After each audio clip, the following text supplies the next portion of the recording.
Welcome to Arizona Living, your home, your inspiration. I'm Jane Klaus. It's National Women's History Month, so we thought we'd take a look at women in Arizona making an impact. But before we get started, let's take a look at what's on the show. We'll see how Ballet Arizona is putting on performances during the pandemic. You'll meet a woman making a difference in Arizona. And updating your space with American Furniture Warehouse. That and much more coming up on Arizona Living.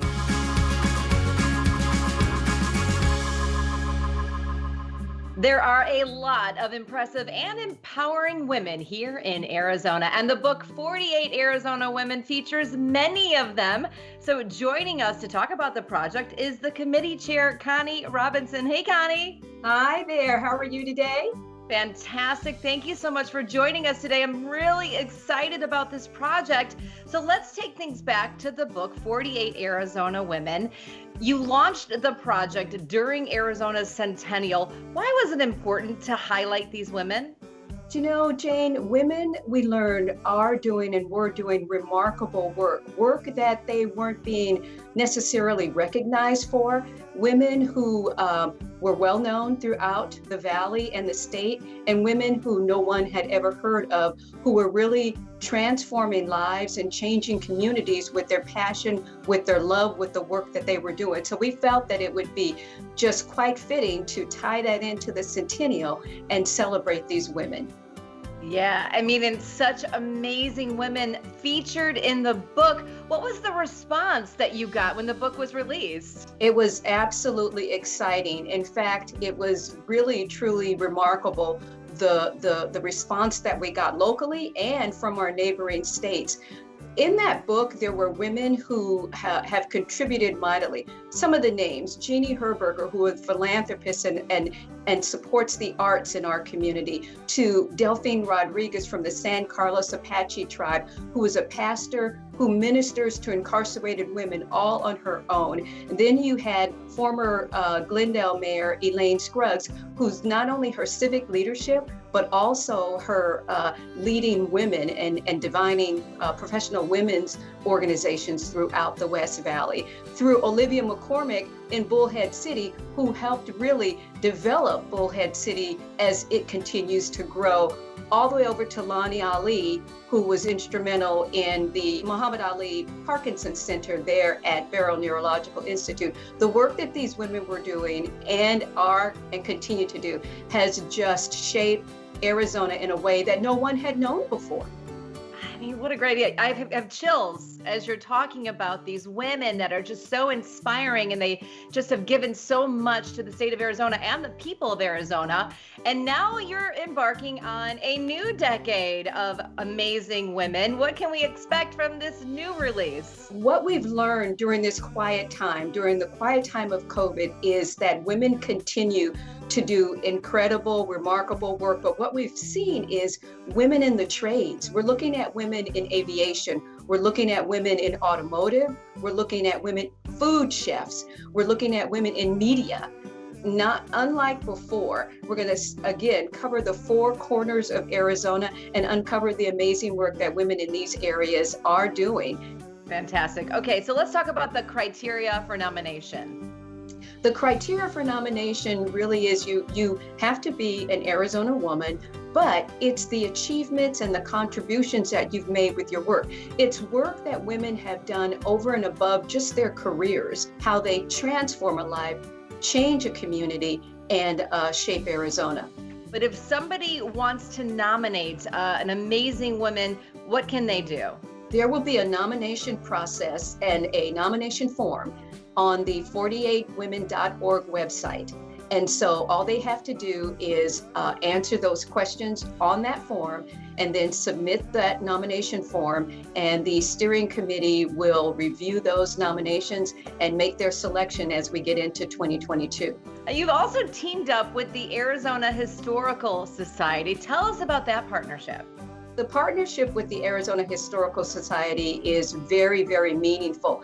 The Arizona Historical Society is known for connecting history around Arizona. So what we've done is collaborated, and we are embarking on an outstanding opportunity, and that is we are going to have a space at the Heritage Center that will be a space for educational programming, a space for outreach, a space where we will invite the urban and rural communities together to close that gap on what's happening in terms of education programs. So we're going to redesign and renovate the Orientation Theater, which will be called the 48 Women Theater, in a space where we will bring in guest speakers, we will have workshops, and we will continue to identify women who are doing amazing work and bring along the next generation of young women. We have partnered with an incredible architectural firm, woman-led, Tammy Caraway of Abbott Architects, and a construction company led by Lorraine Bergman in Tempe, and they do amazing work. Connie, thank you so much for leading the charge on this important project. Thank you very much, Jane. For more information about 48 Arizona Women, just head to their website. Ballet Arizona is the pinnacle of art in the community, and they're making sure dance continues during the pandemic.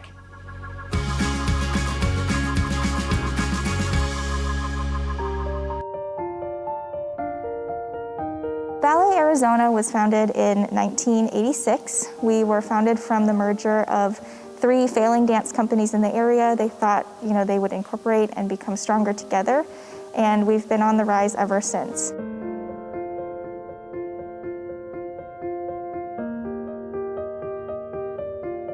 Our building is really one of the crown jewels of our organization. We had just 2.5 studios before, and now we have 7 full-size studios for dancing, so it's an amazing space for dance classes, performances, all sorts of learning to take place here. We have a black box theater called the Dorrance Theater, where we do some more intimate productions during the year. We also have a costume shop, a full costume shop, and also a full production scene shop where we can build our own costumes and sets and do maintenance and things in-house.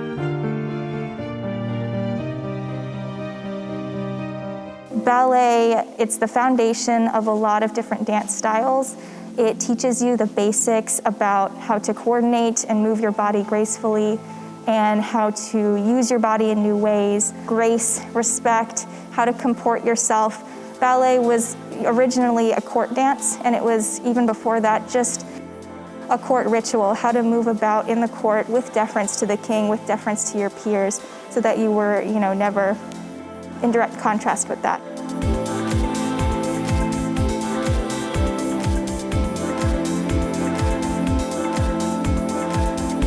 Ballet Under the Stars is a program that we've done for so many years.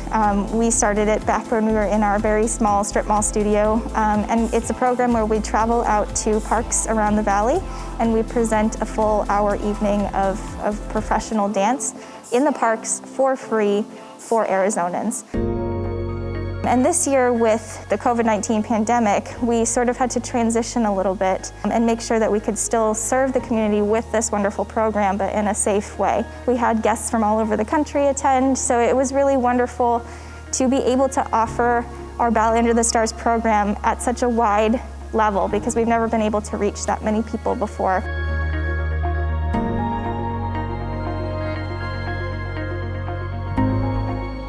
Donate to one of our various campaigns. Right now we have the Be Our Bridge Fund that's taking us forward to next season, helping us cover this COVID-19 gap.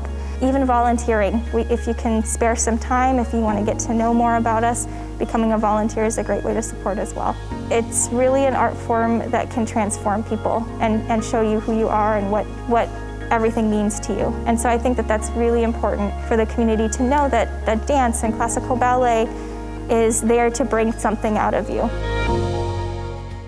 One of the most notable Arizona women is Sandra Day O'Connor. Now, she was the first woman to serve as a U.S. Supreme Court Justice. She was appointed in 1981 and served for nearly 25 years. Very impressive and a true inspiration. Stick around, there's more coming up on Arizona Living.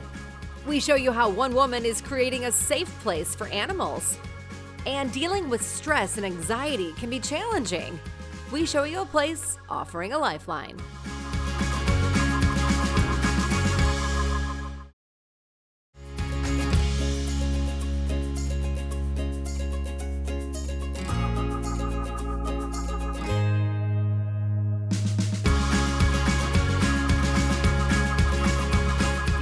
Life seems more stressful than ever these days, but there is help out there.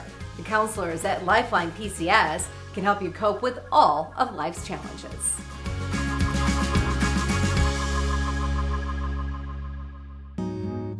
Lifeline PCS is an outpatient behavioral health clinic. We specialize in all modalities of treatment for all populations. We have 6 different locations and we are here to serve the community in any way that they can possibly need. There is a misperception sometimes that counseling is strictly for people with serious mental illnesses. However, given the current times that we're all dealing with the pandemic, we're actually seeing people who for the first time are dealing with behavioral health issues. So we have people who for the first time are dealing with basic needs, not being able to pay rent, not being able to have money for groceries. And so we're really encouraging people who maybe for the first time that they've ever experienced behavioral health issues to come and seek counseling, because it definitely can help get through the really tough times.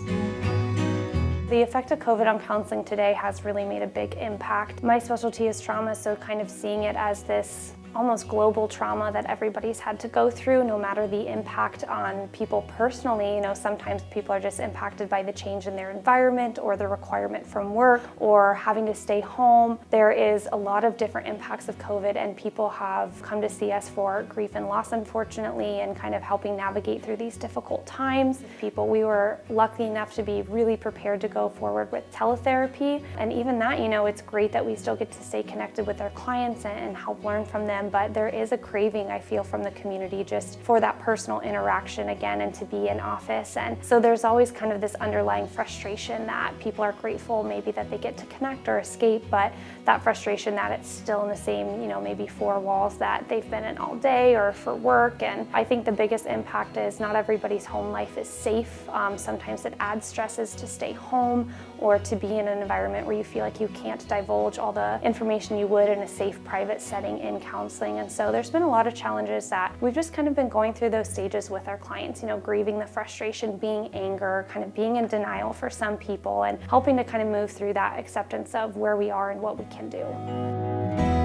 The question is it weak when somebody seeks counseling? Does it make them a weak person? In fact, clients that come to us are some of the most resilient and strong people you would ever meet. They are, however, bound by basic survival every day due to traumatic experiences, adversity that they've experienced. They're not recognizing that strength and that power that they have. What we try to do from the very beginning is create hope for them. We hold a space for hope until we can help them quiet down some of that trauma and adversity, and then they little by little start to recognize their own strength and intensity. So it's definitely not a sign of weakness to ask for counseling. In fact, one of the bravest things that I think someone can say is, "Help me."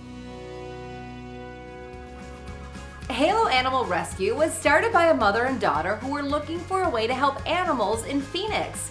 So let's take a look at what they've created.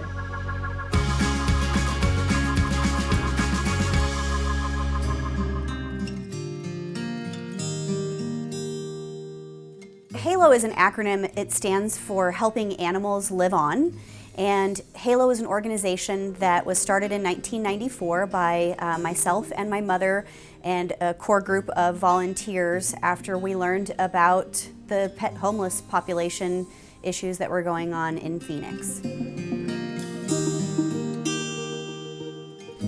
I know that a lot of people have heavy hearts, you know, with everything that's going on in the world, and I think that pets really bring something special to our homes. And so COVID definitely had an impact on our organization in both ways.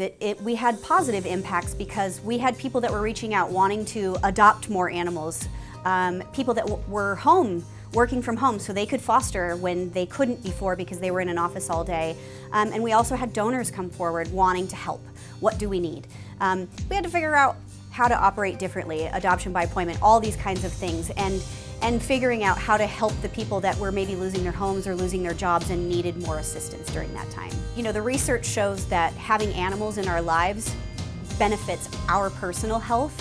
So adopting an animal certainly gives the animal a home as well, but the benefits to the humans, it can reduce your stress level, it can reduce your blood pressure, all kinds of positive benefits. It can get you up off the couch if you're kind of sedentary, you know, a lot of us are trying to keep that social distance, and so these animals can give you a reason to get up off the couch to go play and take dogs for walks and all kinds of things that are really a benefit to everybody.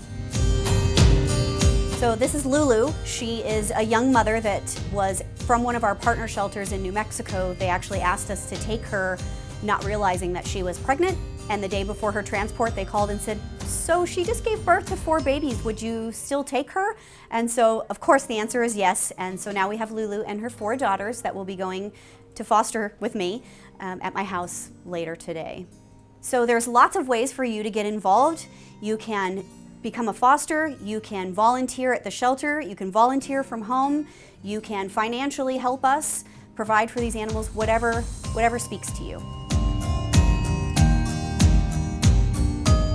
I think one of the best parts of my job is getting to be hands-on with the animals, and when we have overflow like we had this week, we have dogs in our conference room, in everybody's offices. I mean, we really want to help save as many as we can, and that's one way that we are able to expand our abilities, is using every space. What better way is there to show and receive love than to adopt a homeless animal during Valentine's Day? Halo Animal Rescue is here to help the community, and we would love for you to come join us. In 1999, Arizona inaugurated 5 female statewide office holders, marking the first time women held all statewide elected offices in United States history. They became known as the Fab Five. Now that is girl power. Here's what's coming up on the show. We meet a woman making a difference in her community, and design advice from American Furniture Warehouse.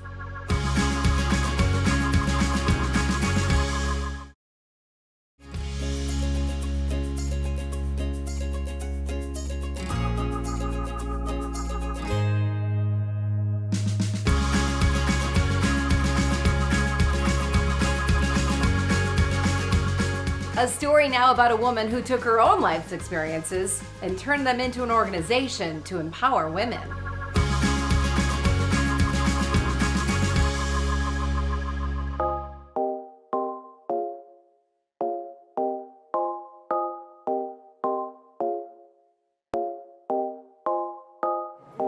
Hi, my name is Dee Dee. I'm the founder of Adelante Mami.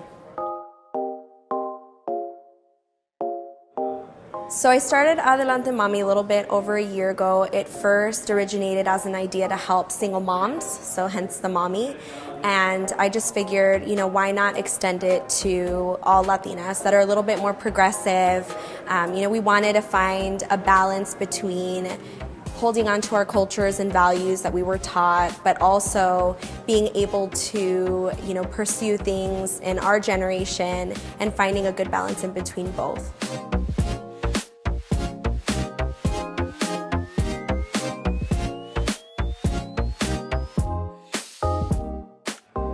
Our goal is to really just give people a platform that otherwise would not have one. So we try to find local vendors that are Latino-based in the community and invite them to host workshops. We have a yearly conference. We're actually planning the next one for September. We have socials. We host spoken word events. We just try to give a lot of different options for women who are interested in different things and allow them to, get themselves out there in the community and share their talents or their business or their passion with other people. We really pride ourselves in community service, so we'll go and help, different events that are going on and, do a lot of donations. We have done a clothing drive. We do workshops every other month for women, and we just invite them to learn to educate themselves and empower them.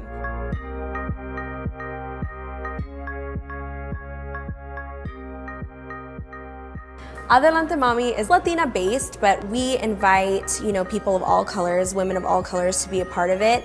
And a lot of us have mixed families. So we have women who, they are of different ethnicities, they are married to a Latino, they're not necessarily Latino themselves, but they want to feel a part of the culture, or they grew up in an area that's predominantly Latino and they feel connected to the culture. So we try to make it as open to everyone and invite anyone who wants to be a part of it.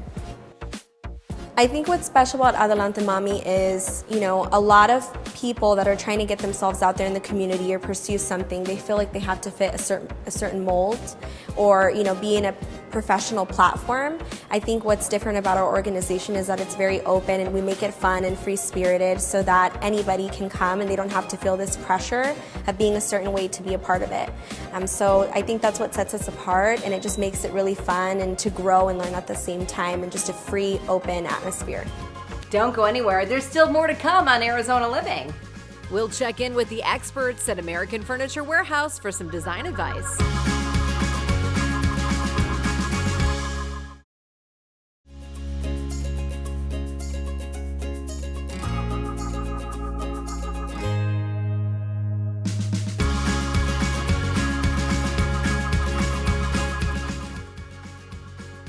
Getting a new look is as simple as switching up your furniture. And the experts at American Furniture Warehouse show us how.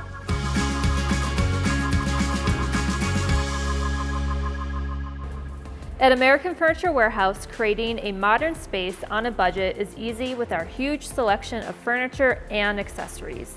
There are things you can do to maximize the style and function of your space.